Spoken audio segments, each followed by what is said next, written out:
Chapitre La Horde des Morts. Aujourd'hui était un jour crucial. Depuis plusieurs heures, de sombres rumeurs circulaient dans les terres.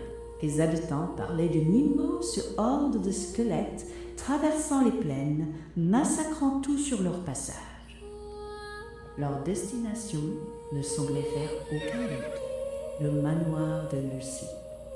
Alors que le soleil commençait à décliner, Astrid et le capitaine Ishoa arrivèrent en toute hâte dans la salle de conférence. Lucie et Clara étaient déjà réunies autour de la grande table lorsque les deux soldats firent irruption. Le capitaine Ishoa posa les mains sur la table, le visage grave. « Lucie, nous avons vu quelque chose que vous devez savoir. » Lucie releva aussitôt les yeux. « Qu'avez-vous fait ?» Astrid prit la parole. « Une horde de squelettes. Ils avancent dans notre direction. » Un lourd silence s'abattit sur la salle. Le capitaine Ishoa poursuivit d'une voix ferme. « D'après ce que nous avons pu compter, ils sont au moins 200, peut-être 300. Une véritable armée de morts marche vers le manoir. » Lucie resta silencieuse quelques secondes. Puis elle demanda calmement. « Dans combien de temps seront-ils ici ?»« Quelques heures tout au plus, » répondit Ishoa. « Ils traverseront bientôt les terres de votre mère, puis ils arriveront directement sur votre domaine. » Lucie serra les poings. Cette fois, il n'était plus question de fuir.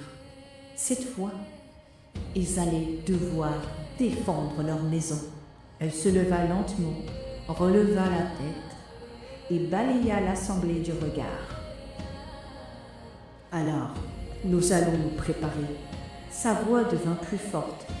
« Armez chaque personne du manoir, les soldats, les serviteurs, tout le monde.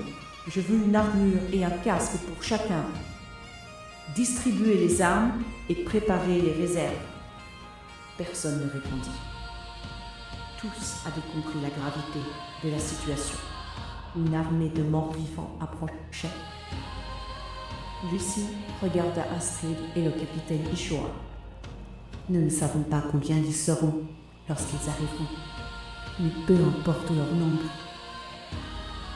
Ces terres sont les nôtres. » Dans les heures qui suivirent, le manoir tout entier fut plongé dans l'agitation. Les armes furent sorties des réserves, les armures furent distribuées, les casques furent ajustés.